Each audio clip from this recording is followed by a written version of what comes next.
নমস্কার, আমি দেবস্মিতা শাস্ত্রী। আজকে একটি নতুন বিষয় নিয়ে এসেছি। বিষয়টি কি না, রাগ প্রশমিত করবার উপায়। আমাদের মহিলারা যারা বাড়িতে থাকি, অনেক সময় আমাদেরকে অনেক সমস্যার মধ্যে যেতে হয়। ছেলে রেগে গেল, তাকে সামলানো, স্বামী রেগে গেল, তাকে সামলানো, বাড়ির অন্যান্য কেউ রেগে গেল, তাকেও সামলাতে হয়। এইসব সমস্যার ফেস আমাদেরকে করতে হয়। এর জন্য আমরা খুব বিপদে পড়ে যাই। তো এর জন্য কি করতে হবে?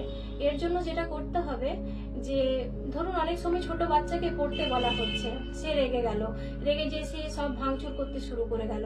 তো দেখলেন নাকি কোনোভাবেই তাকে আপনি কন্ট্রোল করতে পারছেন না।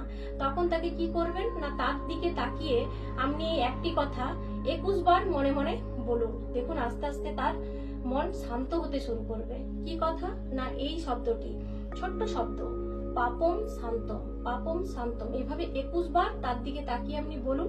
দেখুন সে ধীরে ধীরে শান্ত হয়ে যাবে। অনেক মহিলারা আমার কাছে চেম্বারে আসেন এবং বলেন, দিদি আমার স্বামী এত রেগে যায় যে কন্ট্রোলের বাইরে, বাড়িতে সমস্ত জিনিসপত্র সব ভেঙে চুরমার করে দেয়। তখন আমি খুব ইনসিকিউর ফিল করি যে কি করব, কিভাবে মানুষটিকে শান্ত করব। তো এর জন্য এত ভয় পাওয়ার কিছু নেই, এই ক্রিয়াটি করুন। তো উনি যখন খুব রেগে যাবেন, তখন ওনার দিকে তাকিয়ে সেই একই কথা, পাপম শান্তম, এই কথাটি 21 বার মনে মনে বলুন। দেখুন ধীরে ধীরে তার রাগ কমে যাবে এবং তিনি স্বাভাবিক নিয়ন্ত্রণে চলে আসবেন। কাজটি করে দেখুন, সুফল পাবেন। এই কাজটি আজকের কথা নয়, এটি অনেক প্রাচীন কথা। আগে যখন পার্বতী এবং মহাদেবের মধ্যে খুব ঝামেলা হতো, তখন মহাদেবের রাগ কন্ট্রোল করার জন্য পার্বতী এই ক্রিয়াটি করত। এই ক্রিয়াটি আপনারাও করে দেখুন, ফল পাবেন।